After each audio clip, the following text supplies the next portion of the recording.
সংকট, দুর্যোগ ও শ্রমিক অসন্তোষের মতো নানা প্রতিকূলতা পেরিয়ে উৎপাদনশীলতা ও গুণগত মান বৃদ্ধির মাধ্যমে ঘুরে দাঁড়িয়েছে রাষ্ট্রীয় মালিকানাধীন national tea company NTC.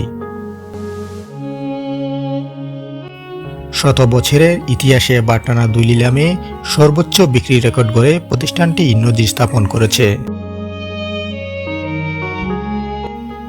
Chittagong চা নিলাম বাজারে 30তম নিলামে প্রায় 4 কোটি এবং 31তম নিলামে প্রায় 6 কোটি টাকার মূল্যে চা বিক্রি করে প্রতিষ্ঠানটি।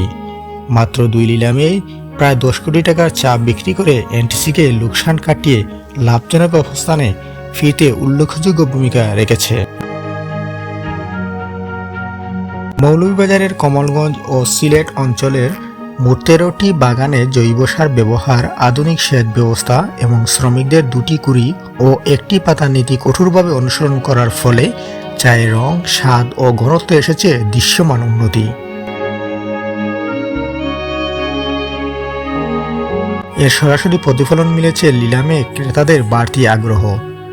মাধবপুর চা বাগানের প্রধান ব্যবস্থাপক দীপন সিনহা বলেন, এনটিসির ঊর্ধ্বতন কর্মকর্তাদের নির্দেশনা, নিয়মিত মনিটরিং ও শ্রমিক মালিকের সমন্বয় এই সাফল্যের মূল শক্তি।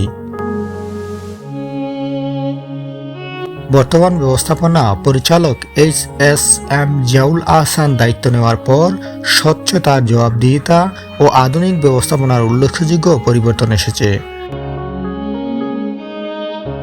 এনটিসির GM রফিকুল ইসলাম জানান, আর্থিক সংকট কাটিয়ে উঠতে প্রতিষ্ঠানটি উৎপাদন ব্যয় হ্রাস, নতুন বাজার অনুসন্ধান এবং মান উন্নয়নের জোর দিচ্ছে। একই সঙ্গে একাধিক চা বাগানে রাবার উৎপাদনেও লক্ষ্যমাত্রা অর্জিত হয়েছে।